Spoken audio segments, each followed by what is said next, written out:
The food industry and the processed food industry was created by the cigarette industry. This is Callie Means on Tucker Carlson's podcast, exposing the dark connections between Big Pharma and the food industry.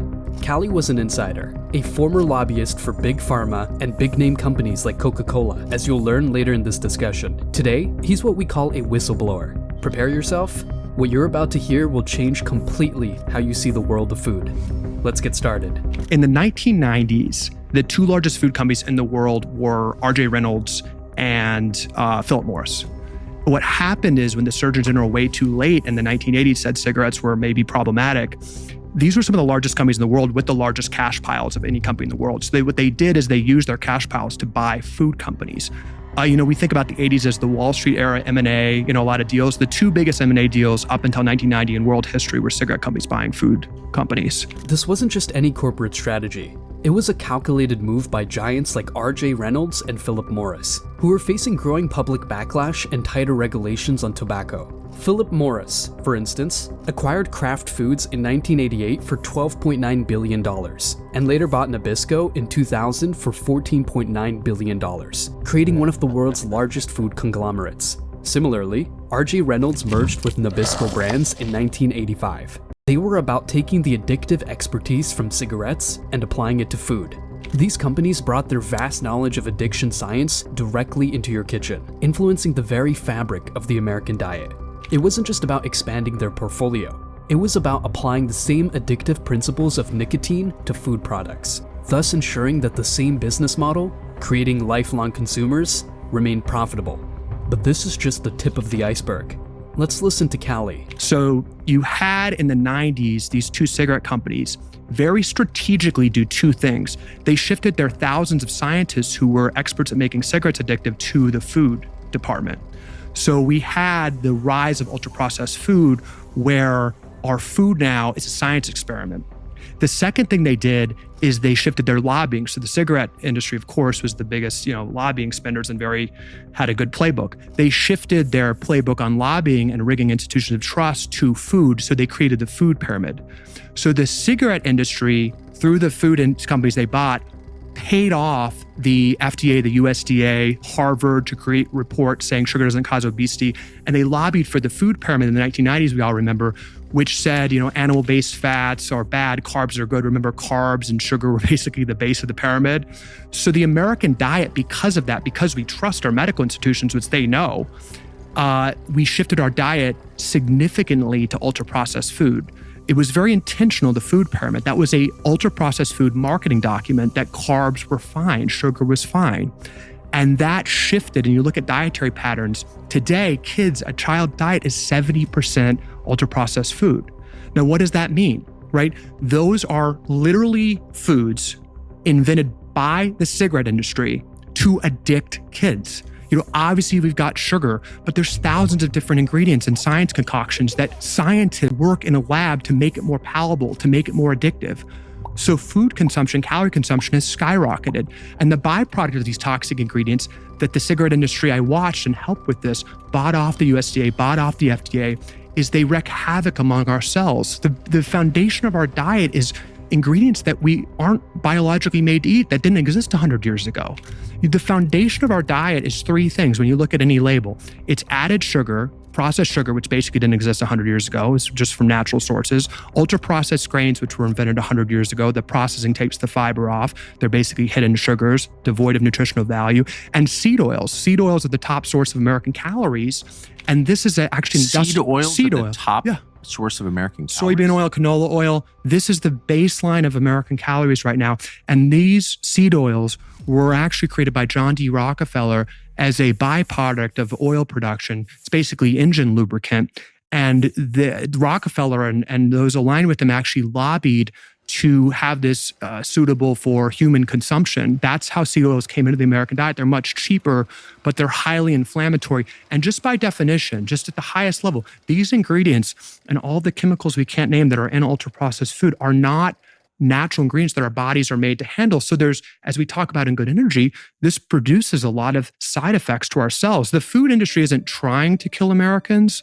They're trying to make food cheap and addictive. They didn't just stop at manipulating the food itself. They took their lobbying playbook to a whole new level, targeting the institutions that Americans trust the most. The cigarette companies poured millions into lobbying efforts, influencing public health guidelines and dietary recommendations. They paid off prestigious institutions like Harvard, Stanford, and even government agencies like the FDA and USDA to produce favorable research. Reports funded by these companies downplayed the dangers of sugar and ultra-processed foods, convincing the public that these harmful ingredients were safe. This wasn't just a shift in policy. It was a deliberate, well-funded campaign to rewrite the science of nutrition, making ultra-processed foods the new normal. They weren't just buying companies, they were buying credibility and trust. What you're about to hear from Callie will reveal just how deep this manipulation runs. Let's listen in. And what I learned, in the morning meeting with the food companies trying to lobby and influence the USDA, being the lifeblood of nutrition research, paying off, nutrition research at Harvard and Stanford as a junior employee, shocked by that. So you saw that? Oh, my first week, as working for these industries, it was a list of top professors. And the food industry pays 11 times more for foundational nutrition research than the NIH. You go to any nutrition school in the country, the lifeblood of their school, they'll proudly admit this is from the processed food industry. In the past 2 years, there's been 50,000 peer-reviewed research studies on nutrition. We're the only animal that has peer-reviewed nutrition studies, and we're the only animals that are systematically obese, diabetic, and being crippled by metabolic dysfunction. The manipulation of our food system didn't stop with changing guidelines. It went deeper, directly hijacking our biology. The food industry, backed by the same tactics used by cigarette companies, engineered products specifically designed to be addictive, using ingredients like high fructose corn syrup, artificial flavorings, and other chemical additives. These companies knew exactly how to trigger the brain's reward system, making us crave more and eat beyond our natural needs. This isn't just a change in diet, it's a calculated effort to exploit our natural instincts. In the wild, we evolved to seek out sugary, high-calorie foods when they were rare, like fruit, to ensure our survival. The food industry has hijacked this biological drive, flooding the market with ultra-processed products that override our natural satiation signals, leaving us constantly hungry for more. But how does this actually affect us on a daily basis? Kaylee Means dives into the shocking truth of how this engineered addiction impacts our health and well-being.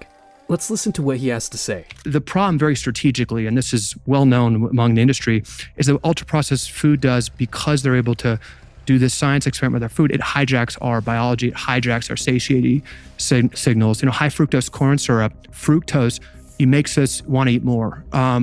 Because in the wild, when you see a bunch of fruit out there, you're well advised to eat it, historically. We've basically rigged our biology to hijack our signals that, make us satiated. So that's what ultra-processed food does. Today, our grocery aisles are filled with foods designed to keep us hooked.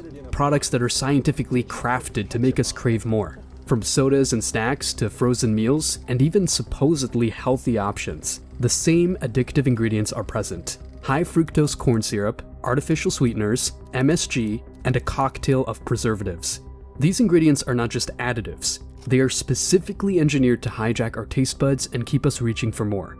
High fructose corn syrup, for example, is a cheaper alternative to sugar that's found in nearly everything: soft drinks, bread, sauces, and even yogurts.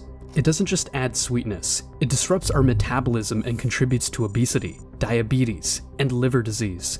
Then there's MSG, a flavor enhancer commonly found in chips, canned soups, and fast food, which triggers our brain's pleasure centers, making food taste irresistibly good while masking poor quality ingredients. Another major offender is seed oils like soybean, canola, and corn oil. Originally developed as industrial lubricants, these oils are now a staple in processed foods because they are cheap. However, they are highly inflammatory and linked to chronic health issues like heart disease, obesity, and cancer. Studies have shown that these oils now make up a significant portion of the average American diet, despite being nutritionally devoid and harmful. When you look at any nutrition label today, you'll often see a mix of added sugars, processed grains, and seed oils, ingredients that didn't even exist a century ago. This toxic trio is now the foundation of our diet, leading to widespread metabolic dysfunction, chronic diseases, and a healthcare system overwhelmed with preventable conditions. Manipulation has not only redefined our palates, but also the health of entire generations. So that's the food industry, okay? The food industry actually, with their own set interests, want to make food addictive and cheap.